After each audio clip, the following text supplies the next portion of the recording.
Aloha, this is Shannon reporting. Today we are going to the Honolulu City Council for a special meeting in regards to gender discrimination in surfing. The permitting process has allowed for a number of surfing competitions on the islands. Most of them exclude women. Today we're going to see what we can do to change that. So that's when government has to step in, as Patsy Mink from Hawaii did for America many years ago, that forced actually schools to make sure that girls had equal opportunity. To ensure gender equity for all competitive surfing events held on the North Shore of Oahu. Trying to make positive changes, it's 2020. About time. I can't believe it's been this entire decade there hasn't been a Triple Crown. Like, I looked that up this morning just to have my notes in order, and I was like, what? The last Triple Crown champion was crowned in 2010. And then to make some kind of a concession in 2011, they allowed a spot to Carissa Moore, who was the current world champion, to compete against the men. There's so many more women surfing today than there was a decade ago, and the level is the best it's ever been. And yet there's not a single pro event for women on the North Shore. I had to disguise myself as a boy as a child so that I could play baseball, because they wouldn't let me play. And they tried so hard to get me to not play. And they threw this impossible ball that you couldn't catch. And so I jumped and I leapt and I caught it, my hat fell off, my pigtails came out, and everyone went crazy that it was a girl. And we wouldn't have had a soccer team in high school, even the boys had one, if it wasn't for Patsy Mink. And I got to make the Olympic development team because of that. So I can't even believe that we're even discussing this today. And I cannot believe that we are having this problem. We shouldn't even be discussing this. This is a no-brainer. We shouldn't be giving out any permits unless anyone comes with a plan showing us female and women equality.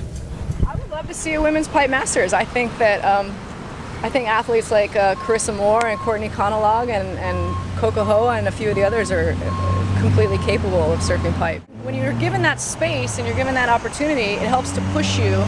You know, when you're not competing with 50 guys and you actually get to choose your waves out there, it helps push their level. But the women are not even given that chance, and then they're criticized for their level not being there. I always hear but the women don't even surf pipe. Well, I surf pipe. I surf pipe. But last time I checked. Is there anyone in the audience who would wish to testify?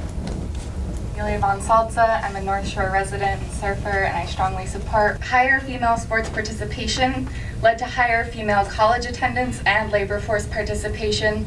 Hawaii is the birthplace of surfing, but it has not been a leader in surfing.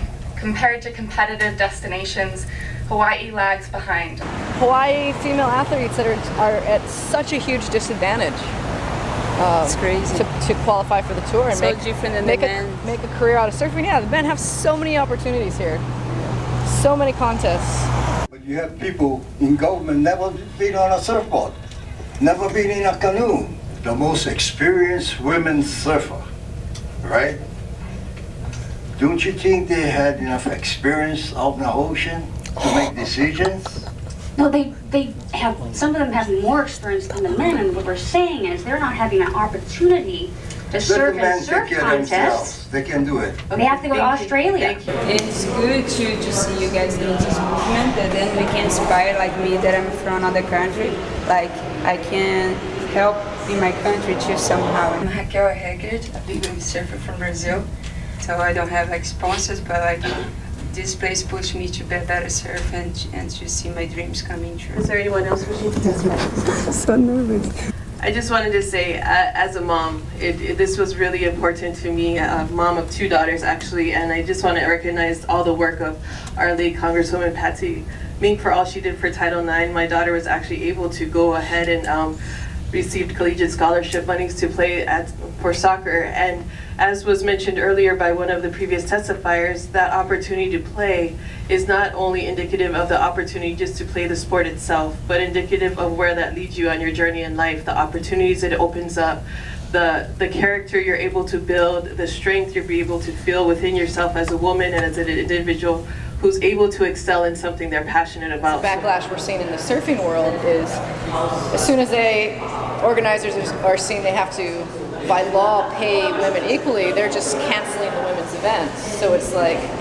it's kind of an empty gesture. Right, you can't have equal pay if there's no equal. You can't have equal pay if you can't actually win any prize money. You know, it's kind of an empty gesture if there's equal pay but no competitions. Not invited. Good day, guys. Yeah. You too. Go team.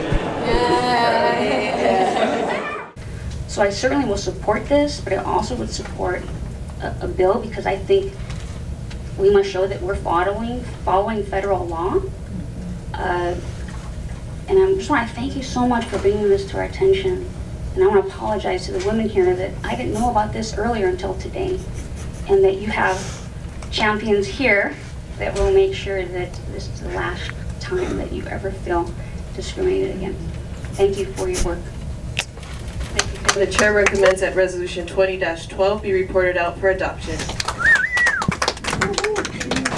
Boom.